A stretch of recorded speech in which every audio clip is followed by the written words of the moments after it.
Welcome to the Deep Dive. We're diving into AMD's Q3 2024 earnings call and trying to make sense of, the stock performance since. We've got excerpts from the call transcript and market summaries and some analyst reactions. It's been kind of a wild ride. What's the big picture here, expert speaker? It's a mixed bag, really. On one hand, AMD beat revenue expectations for Q3. Their data center and PC processor sales were record-breaking. That's the good news. But there's a but. The stock dropped more than 10% after the call. So record-breaking performance, but investors are hitting the sell button. That's pretty telling. It sounds like they were expecting even more. Yeah, the expectations are sky high these days, especially in tech. The focus on AI is intense. Good just isn't good enough anymore. It's got to be spectacular to impress Wall Street. So let's break down these record sales. What products are driving AMD's success? The data center segment is the star of the show. Revenue more than doubled year over year, hit a whopping $3.5 billion. Their EPYC server CPUs are the main driver here. EPYC, those are AMD's server processors, right? Yeah. Competing with Intel Xeon chips. Right. And AMD is gaining ground. Cloud providers, the big ones, they're increasingly turning to EPYC. Like specific examples. Sure.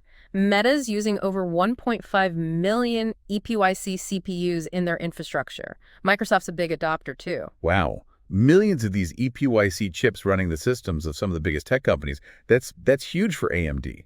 Mm-hmm. Why the shift to EPYC? What's the appeal? Performance and cost effectiveness. EPYC processors hold their own in benchmarks, especially for those demanding data center workloads. Plus, they often have a lower total cost of ownership, which matters a lot for those large-scale deployments. Makes sense. And this isn't just a cloud thing, right? Enterprise businesses are adopting EPYC too. Absolutely. Driven by the same factors, performance and cost savings. Take Cloudflare, for instance. They chose AMD's Genoa X processors, that's a variant of EPYC, designed for high-performance computing specifically for their efficiency and performance gains. It's interesting that AMD is taking such a collaborative approach in this space.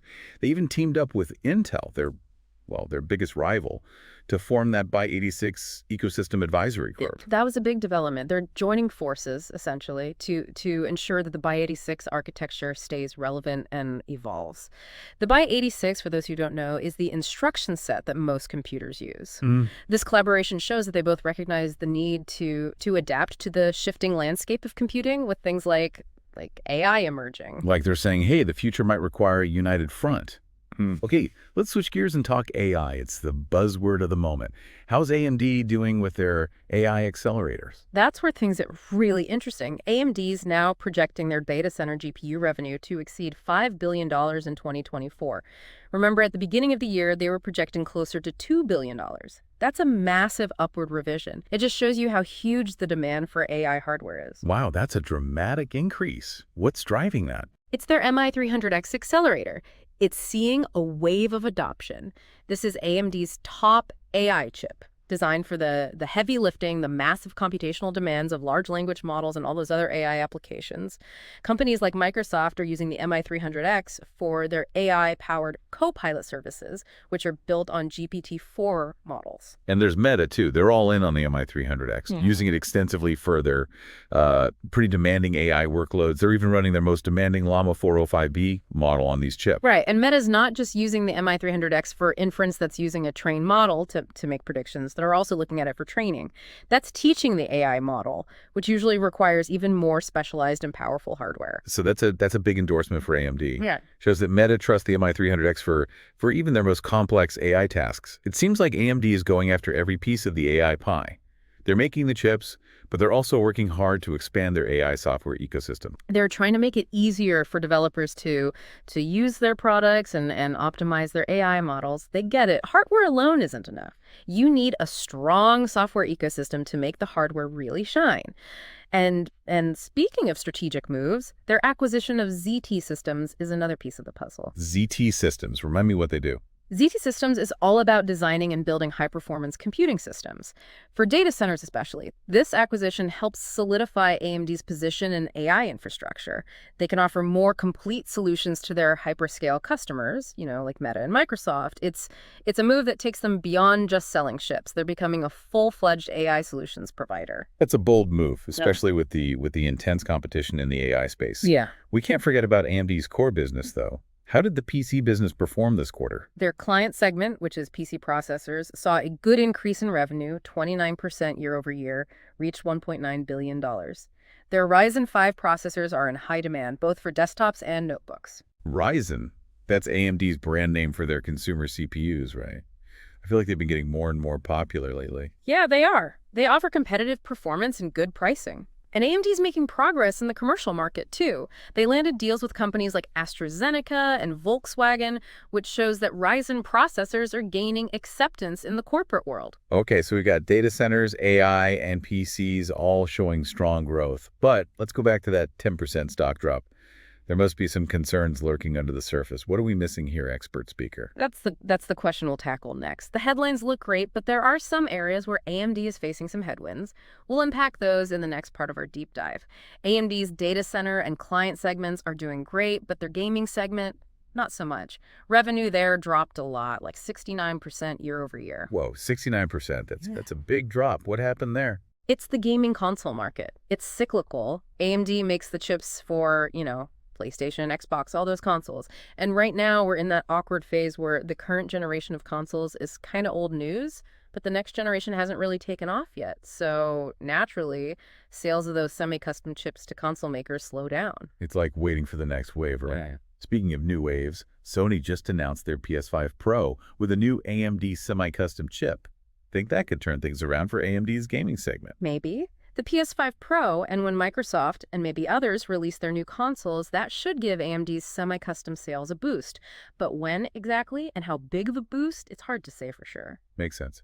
While we're on gaming, the PC gaming market is changing fast too, especially with all the focus on AI, even in gaming GPUs.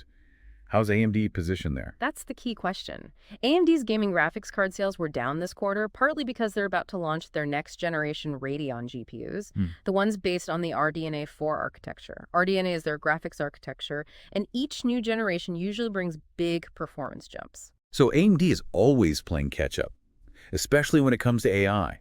Is that a problem? It's definitely something analysts are watching. AI innovation, particularly in hardware, moves incredibly fast.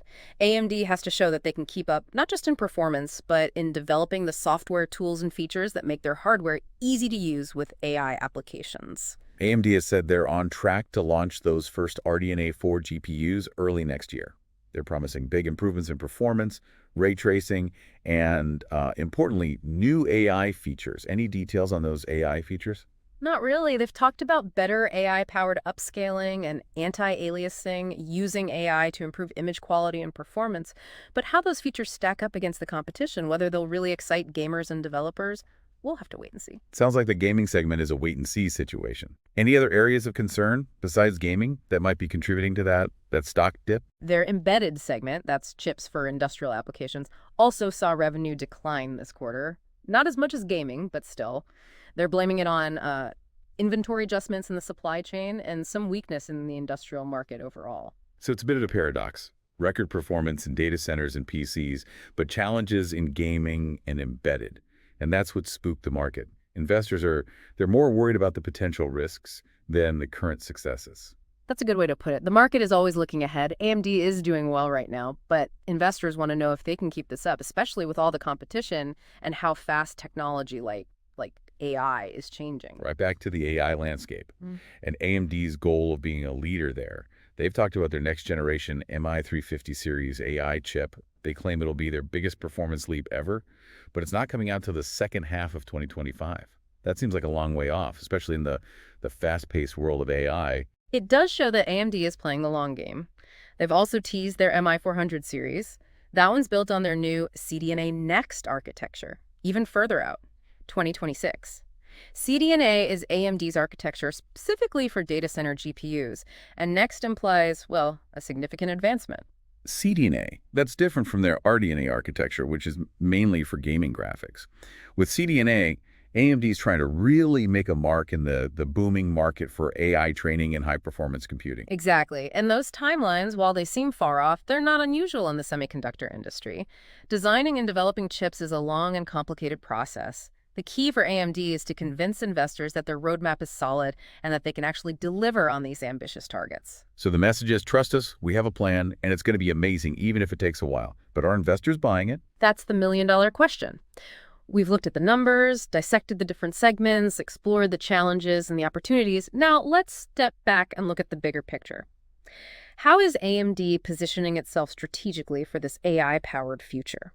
What does all this mean for investors who are trying to make sense of this earnings report and figure out where things are going? We'll dive into those questions in the final part of our deep dive. We've talked about AMD's strong performance in data centers and PCs, those challenges in gaming, and the big question mark that is AI.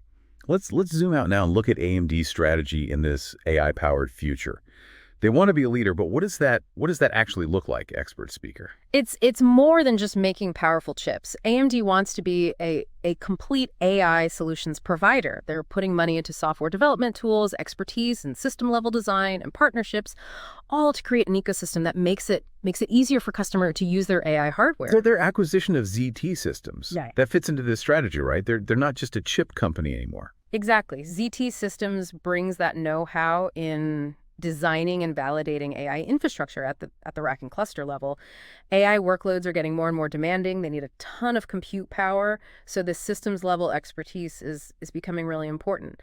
It lets AMD offer more tailored and optimized solutions for their hyperscale customers who are, building those massive data centers to handle these workloads. So they're building the brains, the muscle, the whole skeleton of the AI infrastructure. It's a holistic approach. Yeah. But we've talked about the competition in AI. It's fierce. What sets AMD apart? One thing is their focus on open standards and interoperability. They're really involved in industry initiatives to create open frameworks and software tools for AI development. It's different from some of their competitors who might prefer those more closed or proprietary systems. Yeah, open standards would make it easier for developers to use AMD's hardware integrated into their workflows, like speaking the same language. Exactly. AMD is also big on energy efficiency, which is, getting more and more important as data centers get bigger and use more power. Their chips are designed with energy efficiency in mind. They want high performance, but with less power consumption. And energy efficiency isn't just about saving money. It's about the environmental impact of these huge computing facilities, too. Absolutely. Sustainability is a big deal for a lot of companies these days. And AMD is positioning themselves as a partner to help their customers reach their sustainability goals. So we're seeing AMD taking this multi-pronged approach: performance, open standards, energy efficiency, system-level solutions. It's a bet that all of this together will give them an advantage in the long run. But the market's not totally sold yet, right? It all comes down to execution. AMD has to deliver. They have to keep bringing innovative products to market and show that they can keep up with how fast AI is evolving. Like a marathon, not a sprint. They've made progress, but the race is far from over. So what's the takeaway for investors who are trying to understand all of this? AMD is changing. They're going from being mainly a chip company to being a more comprehensive AI solutions provider. And this change, it comes with risks and rewards. Investors have to weigh the potential upside of this ambitious strategy against the challenges of execution and competition in a landscape that's changing so fast. So for everyone listening, watch AMD's progress on their goals. Are they delivering on their products? Are they gaining traction with those big AI customers? Are they building out their software ecosystem and those partnerships? The answers to those questions, those are going to determine if AMD can really become a leader in this AI-powered future. This deep dive, it's given us a glimpse into where AMD is now and where they want to be. There's a lot more to explore, to analyze, to debate as their story unfolds. This has been The Deep Dive. Keep those analytical minds working, and we'll catch you next time.